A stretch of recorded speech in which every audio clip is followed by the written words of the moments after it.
Well, this isn't how the season was supposed to start. Coventry City draw Hull City 0-0 at the CBS to start the season. We have a lot to unpack today. There are a few positives to draw from the negatives, but overall, I have a ton of concerns going into the next couple matches. We have some injury concerns. We even have some tactical concerns. And just on top of that, the squad simply is not good enough right now for where they want to and should be at the end of the season. If you don't know who I am, my name is Jonah Fat Guy. I make EFL Championship, Premier League, and general football content. So sub if you're new. If you've been here before and you are on sub, just take a look right now for me. Also, I always encourage everyone to like and comment on the video. I love debating with people. I love hearing people's opinions. So let's get into it. And of course, if you've seen my videos before, the setup is done. Unfortunately, this is not the fashion I wanted to reveal it in, but yeah. Ladies and gentlemen, we're going to start here today. This is the starting lineup. This is one that I predicted a few days ago, and it ended up coming through. I know the big controversy was, is it going to be Torp? Is it going to be Sheaf in the midfield? In this game, it made sense for Torp to start over Sheaf. You figure we probably were going to have the ball for a majority of the game.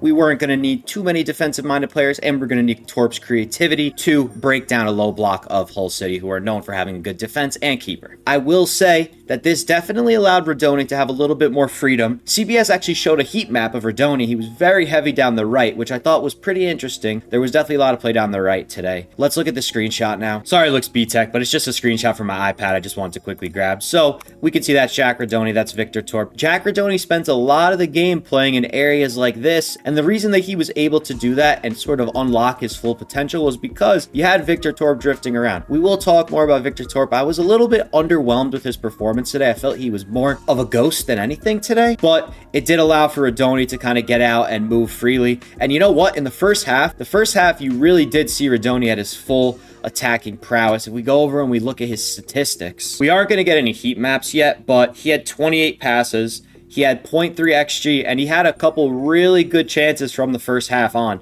Some of them were deflected, some of them were just wide. There was one save, but he had a really nice outside of the foot shot in the first half from a nice run and a good ball placed by Victor Torp.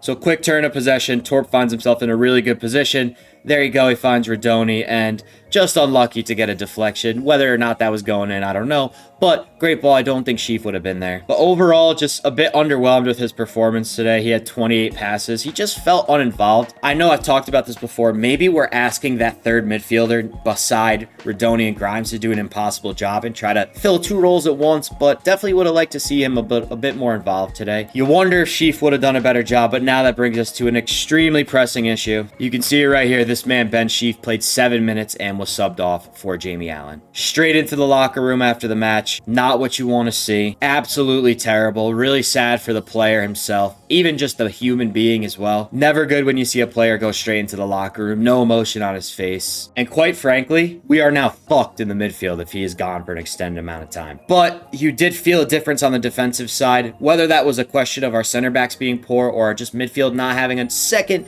strong defensive player that, you know, our team is normally used to, definitely hindered our defensive awareness a little bit, because Hull only had 7 shots compared to our 17, but I was a lot more nervous when they were through on goal compared to when we were, because it was just the same cycle over and over again. And I think that's just the way that this team plays, is they just consistently cross the ball. They consistently try to break down the wingbacks one-on-one. They try to play hero ball, and it was just such a lack of build-up play. It was just like every single second they were pinging it forward. Sakamoto, EMC, Radoni, trying to take a defender on one-on-one. I thought BTA showed a lot of injection of pace in the beginning of the match, but he kind of fizzled out. And then it's just our play style. It makes it so hard for strikers to get involved. I don't care who you put up there, Haji, Sims, BTA, when the ball is just consistently getting pinged down the wing, it's really hard to get the striker involved. And then even when they do, they get cold, they get stagnant, and they might not be ready for it. In the second half, they were pinging in a couple good balls to Haji. He was trying to take him with his back to goal, but it was just, the bus was closed at that point. Hull were fully ready to go for the point. I mean, from kickoff, but really from the 70th minute on. I mean, I don't think we had more than 3 minutes of football played in the 80th to 90th minute with all the beefing, the time wasting, holding up of the ball. They were ready to pack it in. You can't blame them.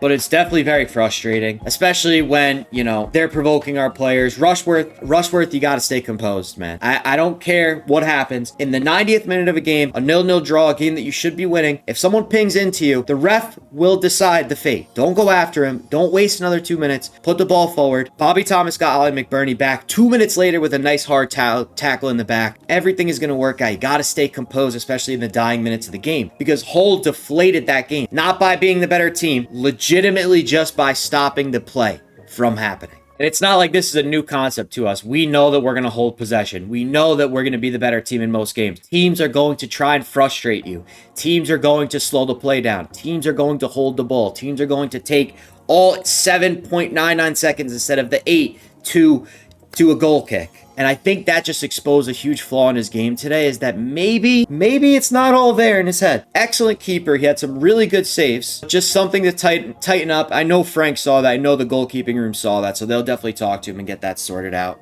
But overall, just such a frustrating game because it's just the same things that we saw in preseason over and over again. Put the ball down the wing. Try to beat a defender one-on-one. Head it into the box. Hope Radoni's there. Hope Haji's there. Hope it deflects to someone. And it just did not work today. Hull knew the game plan going in. And ultimately, they got the better result. I think that goes without saying. I'm going to say it. I think the subs were made too late. The second half was piss poor. I did not enjoy watching the second half at all. There was no build-up play. It was just all ping it down the field, hope for the best, try to make something out of nothing. Haji comes on in the 67th minute. He gets about 25 minutes. EMC comes off. It looked like he may have been grimacing in pain, so I'm okay with that decision. Haji was not ready to play. I think we all knew that. I'm surprised that he got that much time. I wonder if Sims was slated to come in, but then because EMC was hurt, then they shifted BTA over to the left, Haji up the middle. He did his best. I mean, he got the ball at his back 3 or 4 times. He had 2-3 defenders converging on him. There really wasn't any outlets most of the times. Subs in the 82nd minute, 81st minute. That's just not enough time for them to have an impact. I know Sheaf ended up going off. Even Brow really was just settling into the game. And then obviously, like I mentioned, from 80 to 90, there was minimal to no football being played because of all the injuries and the off-field things going on. Brow injected some pace into the game. I was pretty impressed with his performance today in the short amount of time. He definitely is earning a spot as a super sub. Maybe he'll work his way into the lineup at some points. But overall, I don't like the subs. I think they were made too late. You go back and you watch that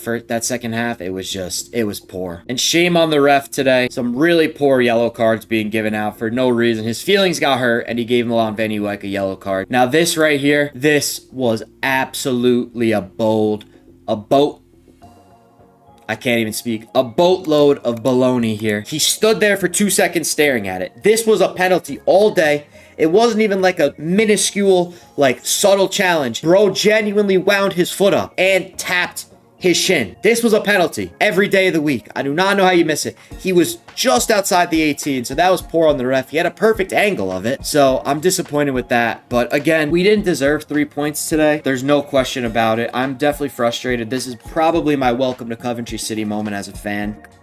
Where we go from here, we go to the transfer market. The center midfield was not up to par today. Victor Torp could not settle into his position. Sheaf now going down. You know he's going to be out for a little bit. You wonder if this is the end of the road for Sheaf, depending on how serious it is. You never want to see a player just somber going into the locker room like that, let alone your captain. Grimes did his job. Ultimately, his job is to back up our center backs because they look very shaky at times. Definitely takes away from the attack. He did make a couple nice passes. Didn't connect as many as he did in the preseason today, but an okay performance from him. This was a frustrating match to watch. The clock just kept ticking and you just ultimately knew what the result was going to be. So game week 1 is a draw. I predicted a 1-0 win to us. It was close, but no cigar. Just the clinicality, if that's a word or not, was not there. Radoni was special at times, but overall just not good enough today. Needed more midfield link-up play. Needed more slow progressions of attacks. It just wasn't there. It was just hero ball all day, one-on-ones, trying to beat defenders, trying to be flashy, skills. It's just not a solid business model. So those are my thoughts today. Let me know if you agree or you disagree, or what else you think added on to what I mentioned in the comments. Let me just see my last minute notes. In the last 20 minutes of the matches, I definitely did notice De Silva and Milan getting